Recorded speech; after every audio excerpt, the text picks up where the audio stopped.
ನಿರೀಕ್ಷೆಯನ್ನು ಇಟ್ಟವನೇ ಅಲ್ಲ.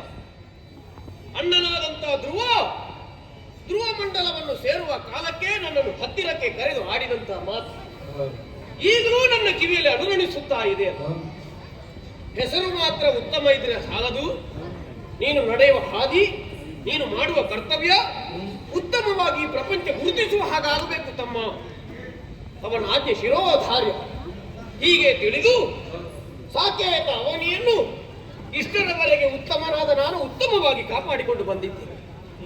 ನಮಗೆ ಬೇಕಾಗುವುದು ಅದೇ ಅಲ್ಲ. ನಾವು ಹೇಗೆ ಮಾಡಿದ್ದೇವಂತ ನಾವು ಆಡಿಕೊಳ್ಳಕೂಡದು. ನಮ್ಮನ್ನು ಉಳಿದವರು ಗುರುತಿಸಿಕೊಳ್ಳುವ ಹಾಗಾಗಬೇಕು.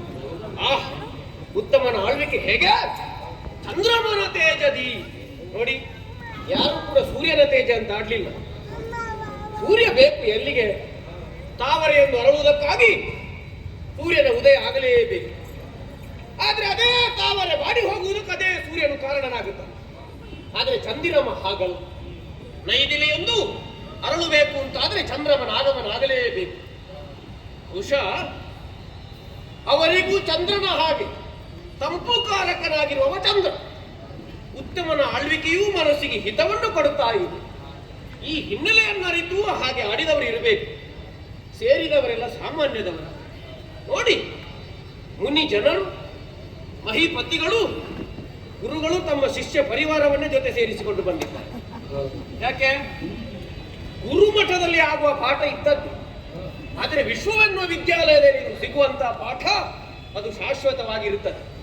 ಇಲ್ಲದಿದ್ರೆ ಉತ್ತಮನ ಆಳ್ವಿಕೆಯಲ್ಲಿ ನೋಡಿ, ದೊಡ್ಡವರು ಎಲ್ಲಿ ಕುಳಿತುಕೊಳ್ಳಬೇಕು, ಸಣ್ಣವರು ದೊಡ್ಡವರ ಮುಂದೆ ಎಲ್ಲಿ ಕುಳಿತುಕೊಳ್ಳಬೇಕು, ಇದು ಬಾಲ್ಯದಿಂದಲೇ ಒದಗಬೇಕಾದಂತಹ ಪಾಠ. ಹಿರಿಯರಿಗೆ ಯಾವಾಗ ಗೌರವವನ್ನು ಕೊಡಬೇಕು. ನೋಡಿ, ಉತ್ತಮನ ಆಳ್ವಿಕೆಯಲ್ಲಿ ಯಾವುದಕ್ಕಾದ್ರೂ ಕಡಿಮೆ ಆಗಿದೆ. ಎಲ್ಲರೂ ಎಲ್ಲೆಲ್ಲಿ ಬೇಕು ಅಲ್ಲಲ್ಲಿ, ಯಾರಿಗೂ ಬೇಸರ ಆಗ್ಲಿಕ್ಕಿಲ್ಲ. ಈ ನೆಲೆಯನ್ನು ಅರಿತು ನಮ್ಮದಾದಂತಹ ಸಾಕೇತಪುರವನ್ನು ಆಳ್ವಿಕೆ ಮಾಡುತ್ತಾ ಇದ್ದೇನೆ. ಏನದು ಆ ಕಡೆಯಿಂದ ಬೆಳಕು ಕಾಣುತ್ತದೆ? ಸಭೆಯು ಬೆಳಗಿತು, ವಾಸವನ್ನು ಗೋಚರಿಸಿ ದಿಕ್ಕನೆ ಆಸನವ ಬಿಟ್ಟೆದ್ದು ನೃಪತಿಯು ಮಾನಿಸಿದ ಬಳಿಕ ನೃಪತಿಯು ಮಾನಿಸಿದ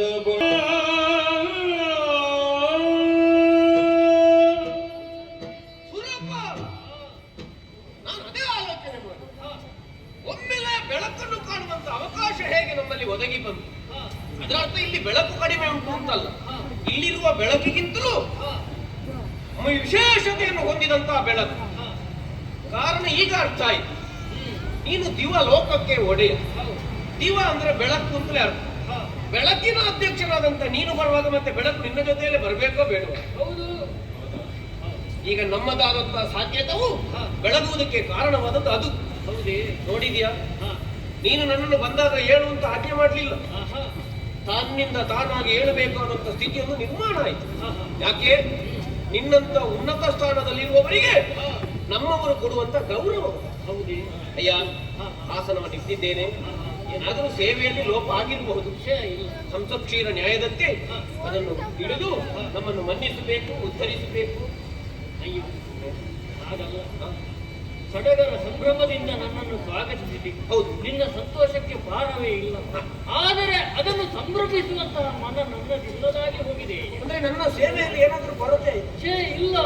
ಹಾಗಲ್ಲ. ಮತ್ತೆ ಅಯ್ಯ, ನನಗೆ ಸುಖ ಬಂದಿದೆ ಅಷ್ಟ.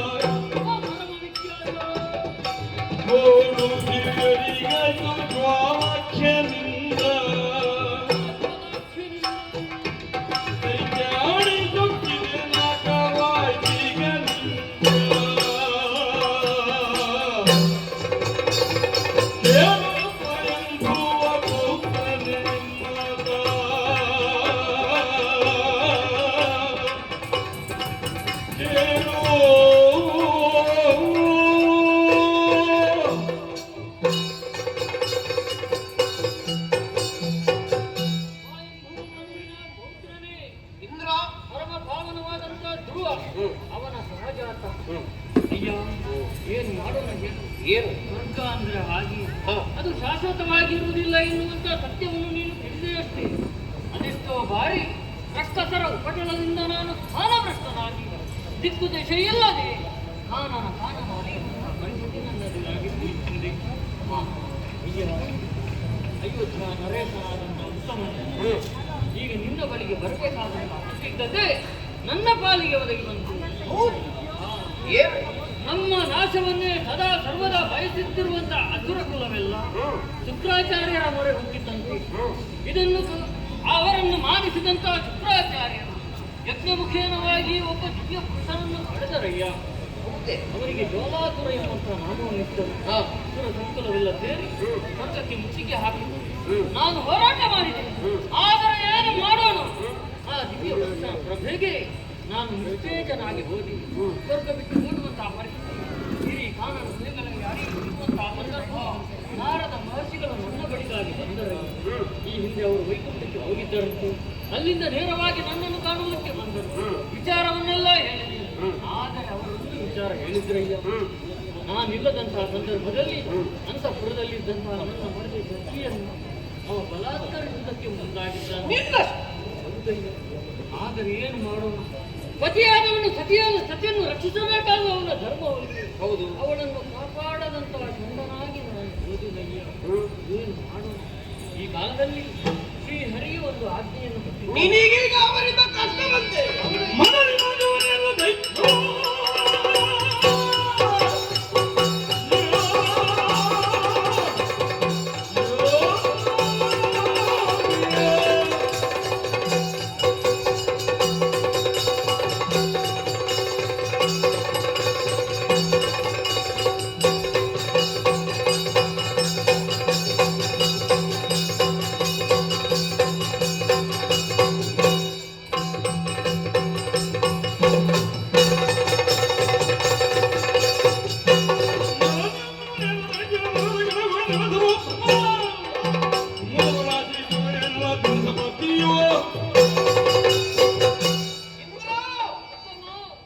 ನಿನ್ನ ತೋಳ ಬಲ ಕಡಿಮೆ ಆಗಿದೆ ಅಂತಲ್ಲ, ಅವ ಅಜೇಯನಾಗಿಕೊಂಡು ಯಜ್ಞಮುಖದಿಂದಲೇ ಹುಟ್ಟಿ ಬಂದು ಏರಿತು ಸ್ವರ್ಗಕ್ಕೆ. ಅಲ್ಲಿಗೆ ಬಂದಾದ ಮೇಲೆ ಅವರು ಸರಿಯಾಗಬೇಕಾಗಿತ್ತು. ಮಾಡಿದ್ದು ಅನ್ಯಾಯದ ಕೆಲಸ ಅಲ್ವ? ನಿನ್ನನ್ನು ಬಡಿದಟ್ಟಿದರೆ, ನಿನ್ನ ಹೆಂಡತಿಯನ್ನು ಬಯಸಿದರೆ, ನಾರದರ ಆಜ್ಞೆಯಂತೆ ನನ್ನ ಸಹಾಯಕ್ಕಾಗಿ ಬಂದೆಯ? ಅಯ್ಯೋ, ನೀನು ಸಹಾಯ ಅಂತ ಯಾಚಿಸಬೇಕಾಗಿಲ್ಲ, ನೀನು ಆಜ್ಞೆ ಮಾಡಬೇಕಾದ. ಯಾಕೆ? ಮೂರು ಲೋಕದ ಅಧ್ಯಕ್ಷ ನೀನು. ಭೂಮಿಗೂ ದಿವಕ್ಕೂ ಒಂದು ಅವಿನಾಭಾವ ಸಂಬಂಧ, ಕೊಡುಕೊಳ್ಳುವಿಕೆಯ ವ್ಯವಹಾರವನ್ನು ಚಿಂತಿಸಬೇಡ. ನಿನಗರಿಗಿದ ಸಮಸ್ಯೆಯನ್ನು ನಾನು ಪರಿಹರಿಸಿಕೊಂಡೆ.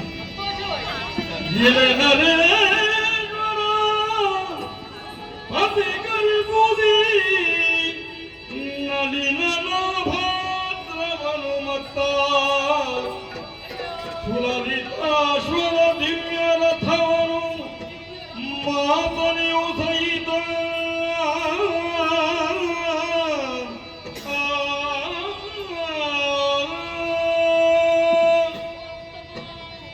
ಶ್ರೀಹರಿಯ ನಿರೂಪಣೆಯಾಗಿದೆ.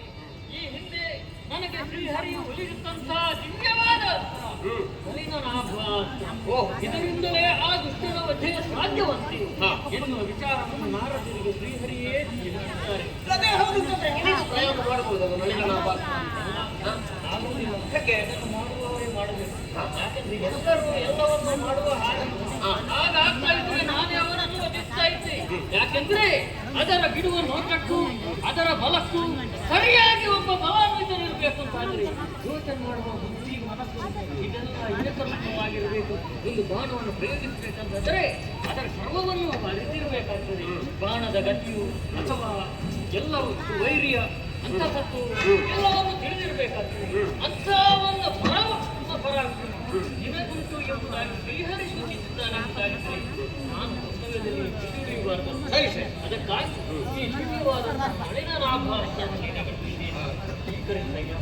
ಅಯ್ಯೋ ಉತ್ತಮ, ನಾನು ಅಲ್ಲಿ ತಿರುಗಾಡುವ ಹಾಗಿಲ್ಲ. ಅಯ್ಯೋ ಮತ್ತೆ ಎಲ್ಲಿಯಾದರೂ ದುಷ್ಟ ಸಂಕಲನವನ್ನು ಖಂಡಿಸುತ್ತಾದ್ರೆ ಬರೋಬ್ಬರಿಯ ಚಿತ್ರಂತೆ ನೀಡುತ್ತಾರೆ. ನಿನಗೆ ಸಾಕೇತದಲ್ಲಿ ಯಾವುದಾದ್ರೂ ಕೊರತೆ ಕಾಣುತ್ತೆ? ನೀನು ಬಂದದ್ದು ಸಾಧ್ಯತೆಗೆ ಹೌದು. ಹೌದಯ್ಯ, ನೀನು ಇಲ್ಲೇ ಇರ್ಬೋದು. ಇಲ್ಲೇ ಒಂದು ಬಿಡಾರದ ವ್ಯವಸ್ಥೆ ಮಾಡಿದ್ದೀನಿ. ಆದ್ರೆ ನೀನು ಹೀಗೆ ಹೋಗ್ಬಾರ್ದು. ಒಂದು ಸಮಸ್ಯೆ ನೋಡು, ನಮ್ಮ ಬಿಡರು ನಿನಗೆ ಆಗುತ್ತದೆ ಅಂತಿರುವುದಷ್ಟೇ. ಏನು ಆಗದೆ, ನಾನು ಹೇಳಿದ್ದು ಸ್ವಲ್ಪ ಚಪ್ಪಕ್ಕೆ ಸಾಕು ಅಷ್ಟೇ. ಹೀಗೆ ಸ್ಥಳ ಬೇಡ. ಮತ್ತೊಂದು, ನೀನು ಏಕಾಏಕಿಯಾಗಿ ಓರ್ವರೆ ಹೋಗುವುದಲ್ಲ. ಮತ್ತೆ ಅದೆಷ್ಟೋ ಸುರರೆಲ್ಲ ದಿಕ್ಕಪಾಲಾಗಿ ಓಡಿದ್ದಾರೆ. ಅಳಿದುಳಿದ ಸುರಸೇನೆ ನಮ್ಮಲ್ಲಿ ಉಂಟು. ಮಾತ್ರವಲ್ಲ, ನನ್ನ ಭಾರತೀಯಾದಂತ ಮಾತಲ್ಲಿ ಜೊತೆಗೆ ದಿವ್ಯವಾದ ರಥ ನಿನಗೆ ಕೊಡ್ತೇನೆ. ಅದನ್ನು ಜೊತೆಗೆ ನೀನು ಸ್ವೀಕರಿಸಬೇಕು. ಹೋಗುವುದರಿಂದ ರಥದಲ್ಲಿ ಹೌದು, ಓಡಿಸಲಿಕ್ಕೆ ನೀನು ಮಾತಲ್ಲಿದ್ದ. ಆದ್ದರಿಂದ ನಿನ್ನ ಶ್ರೇಯೋಭಿವೃದ್ಧಿಯನ್ನು, ನಿನ್ನ ಜಯವನ್ನು ಬಯಸುತ್ತಾ ನಾನು ಇಲ್ಲಿಯೇ ಇಟ್ಟುಕೊಳ್ತೇನೆ. ಹಾಗೆ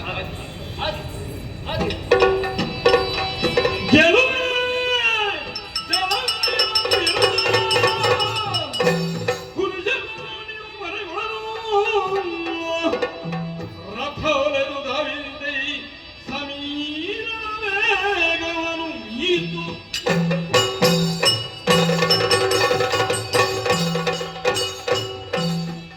ನಾವು ನಾವಾಗೆ ನಡೆದರೆ ಆಗುವುದಿಲ್ಲ ಎನ್ನುವುದು ಬಹುಶಃ ದೇವ ಸಂಕಲ್ಪ ಇರಬೇಕು. ಅದಕ್ಕಾಗಿ ಮಾತಲ್ಲಿ ಇಂದ್ರನ ದಿವ್ಯ ಪರ್ವತವನ್ನು ಅನುಗ್ರಹಿಸಿದ್ದಾನೆ. ಯಾಕೆ ಅಂತ ಈಗ ಅರ್ಥ ಆಯ್ತು. ನಮ್ಮದಾದಂತ ವಾಹನ ಹೋದ್ರೂ ನಮ್ಮ ಮನೋವೇಗಕ್ಕಿಂತ ಹೆಚ್ಚು ವೇಗದಲ್ಲಿ ಹೋಗಲಿಕ್ಕಿಲ್ಲ. ಇದು ಬಹುಶಃ ಹಾಗೆ ಸಮೀರ ವೇಗ, ವಾಯು ವೇಗವನ್ನು ಮಿಗಿಲಾಗಿಸುವಂಥದ್ದು. ಅದಕ್ಕಾಗಿ ದಿವ್ಯ ರಥ ಸಿದ್ಧವಾಗಿದೆ, ನಡೆಯುತ್ತೆ.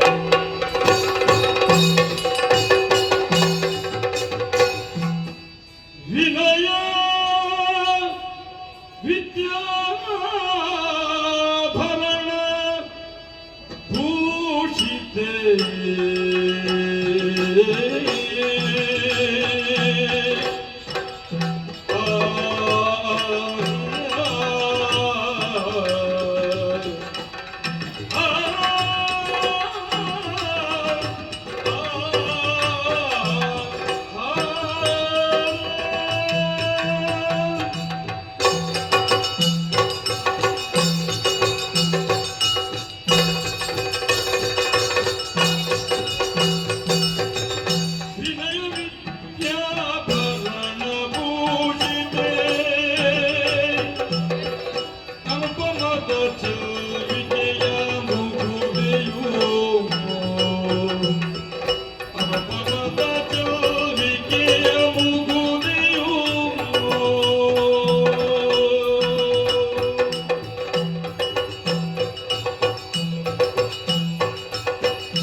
ಹೆಣ್ಣಾದವಳು ಆಭರಣವನ್ನು ಧರಿಸಿಕೊಳ್ಳುವುದು ಯಾಕೆ ಕೇಳಿದ್ರೆ ಅವಳದ್ದಾದಂತಹ ಸೌಂದರ್ಯ ವರ್ತನೆ. ಹಾಗಾದ್ರೆ ಹೆಣ್ಣಿನ ಸೌಂದರ್ಯ ವರ್ತನೆಯಾಗುವುದು ಆಭರಣವನ್ನು ಧರಿಸಿಕೊಂಡಾಗ ಮಾತ್ರವೇ? ಖಂಡಿತವಾಗಿಯೂ ಅಲ್ಲ. ಆಭರಣ ಎನ್ನುವುದು ಶೋಭೆಗೆ ಇರುವುದಾದರೂ ಧರಿಸಿಕೊಂಡವರ ಮನಸ್ಸಿನ ಶ್ರೀಮಂತಿಕೆ ಎಷ್ಟು ಎನ್ನುವುದು ಮತ್ತೆ ಪ್ರಶ್ನೆಯಾಗುವುದು. ಆಡಂಬರಕ್ಕಾಗಿ ಐಶ್ವರ್ಯತನದ ತೋರ್ಪಡಿಕೆಗಾಗಿ ಇರುವುದೇ ಈ ಆಭರಣಗಳು. ಅದನ್ನು ಧರಿಸಿಕೊಂಡೆವು ಎಂದಾದರೆ ಮತ್ತಷ್ಟು ಮನಸ್ಸಿನ ಸೌಂದರ್ಯ ಜೊತೆಗಾಗಿ ಶರೀರದ ಸೌಂದರ್ಯ ಎನ್ನುವುದು ವರ್ಧನೆಯಾಗಿ ಕಾಣುವುದು. ಹಾಗೆಂದು ವಿದ್ಯೆಯೇ ಇಲ್ಲದೆ ಹೋದರೆ ಆ ಆಭರಣವನ್ನು ಧರಿಸಿಕೊಂಡಾಗ ಸಿರಿವಂತರು ಎನ್ನುವ ಹಾಗೆ ಮಾತ್ರ ಲೋಕದಲ್ಲಿ ನಾವು ಕಾಣುವುದಕ್ಕೆ ಸಾಧ್ಯವಾಗುವುದು. ವಿದ್ಯೆಯನ್ನು ನಾವು ಆರ್ಜಿಸಿಕೊಳ್ಳಬೇಕು ಅಂತಾದರೆ ಗುರುಮಠವೊಂದನ್ನು ಸೇರಿಕೊಳ್ಳಬೇಕು. ಯೋಗ್ಯ ಗುರುಗಳ ಮಾರ್ಗದರ್ಶನವಾದಾಗ ನಮಗೆ ಆಭರಣ ಒಂದು ತಾನಾಗಿಯೇ ಒದಗಿ ಬರುತ್ತದೆ. ನಾವದನ್ನು ಯಾರಿಂದಲೋ ಪಡೆದುಕೊಳ್ಳಬೇಕಾಗಿಲ್ಲ, ವ್ಯವಹಾರದ ಮೂಲಕವಾಗಿ ಅದನ್ನು ಧರಿಸಿಕೊಳ್ಳಬೇಕಾಗಿಲ್ಲ. ವಿದ್ಯೆಗಿಂತ ದೊಡ್ಡ ಆಭರಣ ಬೇರೆ ಯಾವುದುಂಟು ಹೇಳಿ? ಹಾಗೆಂದು ಕೇವಲ ವಿದ್ಯೆ ಇದ್ರೆ ಸಾಕಾಗುವುದಿಲ್ಲ ಅಲ್ವೇ? ವಿದ್ಯೆಯೊಂದಿಗೆ ಗರ್ವ ಒಂದು ಸೇರಿಕೊಂಡಾಗ ವಿದ್ಯೆ ಆರ್ಜಿಸಿಕೊಂಡದಕ್ಕೆ ಏನು ಬೆಲೆ ಬರುವುದು? ಯಾವ ಬೆಲೆಯೂ ಬರುವುದಿಲ್ಲ. ಸಜ್ಜನರು ಎನಿಸಿಕೊಂಡವರು, ವಿದ್ವಾಂಸರೆನಿಸಿಕೊಂಡವರು ಅಳೆಯುವಾಗ ಬೇರೆ ರೀತಿಯಲ್ಲಿ ಅಳೆಯುವುದಕ್ಕೆ ಸಾಧ್ಯತೆಯಾಗುತ್ತದೆ. ಅದಕ್ಕಾಗಿ ವಿದ್ಯೆಯೊಂದಿಗೆ ವಿನಯತೆ ಎನ್ನುವುದನ್ನು ಸೇರಿಸಿಕೊಂಡೆವು ಎಂದಾದರೆ ಲೋಕಮುಖದಲ್ಲಿ ನಾವೆಂತೆಂಥದ್ದನ್ನು ಪಡೆಯುವುದಕ್ಕೆ ಸಾಧ್ಯವಾಗುತ್ತದೆ. ವಿದ್ಯೆಗೆ ವಿನಯವೇ ಭೂಷಣವು, ಶಾಂತಿಗೆ ಸಹನೆಯೇ ಕಾರಣವು. ಹೀಗೆ ಶ್ರುತಿ ಸಮ್ಮತವಾದಂತಹ ವಾಕ್ಯಗಳನ್ನು ನಾವು ಈ ಆಶ್ರಮದಲ್ಲಿ ಕಾಣುವುದಕ್ಕೆ ಸಾಧ್ಯವಾಗಿ ಬಂತು. ಹಾಗಾದ್ರೆ ನನ್ನ ಜೀವನ ಈ ಆಶ್ರಮದಲ್ಲಿ ಕಳೆಯಬೇಕು ಅಂತಾದರೆ ಕಾರಣರು ಯಾರು ಅಂತ ಕೇಳಿದರೆ, ನನ್ನ ತಂದೆಯಾದಂತಹ ಸೌರಭೇಯ ಮಹಾಮುನಿಗಳು, ಬಾಭ್ರವ್ಯ ಮುನಿಕುಲದಲ್ಲಿ ಜನಿಸಿದಂತಹ ನಾನು ಅವರ ಮಗಳಾಗಿ ಸೌದಾಮಿನಿ ಎನ್ನುವಂತಹ ನಾಮದಿಂದ ಲೋಕಮುಖದಲ್ಲಿ ಕಾಣಿಸುವುದಕ್ಕೆ ತೊಡಗಿಕೊಂಡೆ. ನನಗೆ ಇನ್ನೊಂದು ಮೂಲ ಹೆಸರು ಸೌದಾಮಿನಿ ಎನ್ನುವ ಹಾಗಲ್ಲ, ಬಹುಳ ಎನ್ನುವ ಹಾಗೆ ನನಗೆ ಮೂಲದಲ್ಲಿ ಹೆಸರಿರಿಸಿದವರು ತಂದೆ. ಬೆಂಕಿ ಎನ್ನುವ ಹಾಗೆ ಅರ್ಥವನ್ನು ಕೊಡುತ್ತದೆ ಬಹುಳ ಎನ್ನುವಂತಹ ನಾಮದಿಂದ. ಹಾಗಾದ್ರೆ ಸೌದಾಮಿನಿ ಯಾಕೆ ನನಗೆ ಹೆಸರಾಗಿ ಬಂತು? ಮಿಂಚಿನಂತಹ ಸೌಂದರ್ಯವನ್ನು ಹೊಂದಿದ್ದೇನೆ ಎನ್ನುವ ಕಾರಣಕ್ಕಾಗಿ ಅದು ಅನ್ವರ್ಥವಾಗಿ ಸೇರಿಕೊಂಡಿತ್ತು. ಬಹುಳ ನಾಮಕಳಾಗಿ, ಸೌದಾಮಿನಿ ನಾಮಕಳಾಗಿ, ಸೌರಭೇಯ ಮಹಾಮುನಿಗಳಿಗೆ ಮಗಳಾಗಿ, ಕಾಮಶರಣ ಸತಿಯಂತೆ ನಾ ಕಾಣ್ತಾ ಇದ್ದೇನೆ ಅಂತ ಆಡುವುದಕ್ಕೆ ತೊಡಗಿದೆ. ಹಾಗಾದ್ರೆ ಅಂಥದ್ದೆಲ್ಲ ಹೋಲಿಕೆಯನ್ನು ನಾ ಮಾಡಿಕೊಳ್ಳಬೇಕೆ? ಋಷಿ ಜೀವನದಲ್ಲಿ ಇಷ್ಟೆಲ್ಲ ಹೋಲಿಕೆಯನ್ನು ಮಾಡಿಕೊಂಡೆವು ಎಂದಾದರೆ ನಮ್ಮ ಜೀವನಕ್ಕದು ತೊಡಕಾಗುವುದು. ಹಾಗೆಂದು ಆಡುವವರ ಮಾತನ್ನು ನಾ ಧಿಕ್ಕರಿಸುವುದಕ್ಕಾಗುವುದಿಲ್ಲ. ಯಾರ್ಯಾರೋ ಆಡುವಂಥದ್ದಲ್ಲ. ನಮ್ಮ ಋಷಿ ಆಶ್ರಮದಲ್ಲಿ ಇರುವಂತಹ ವ್ಯಕ್ತಿಗಳೆಲ್ಲರೂ ಆಡುವುದಕ್ಕೆ ತೊಡಗಿಕೊಳ್ತಾರೆ. ಹಾಗಾಗಿ ನಾನು ಓರ್ವಳೆ ನನ್ನ ವಿದ್ಯಾಭ್ಯಾಸವನ್ನು ಮಾಡಿಕೊಡುವುದಲ್ಲ, ನನ್ನ ಜೊತೆಗಾಗಿ ಸಖೀ ಗಣನ ಹೊತ್ತು ನಿತ್ಯವೂ ನನ್ನಲ್ಲೇ ಅನುಸರಿಸುತ್ತಾ ಬರುತ್ತಾ ಇರುವವರು. ಹಾಗಾದ್ರೆ ಇವತ್ತೊಂದು ವಿಶೇಷತೆ ಆಗಬೇಕು. ಅದಕ್ಕೆ ಬೇಕಾಗಿ ಸಖಿಯರೇ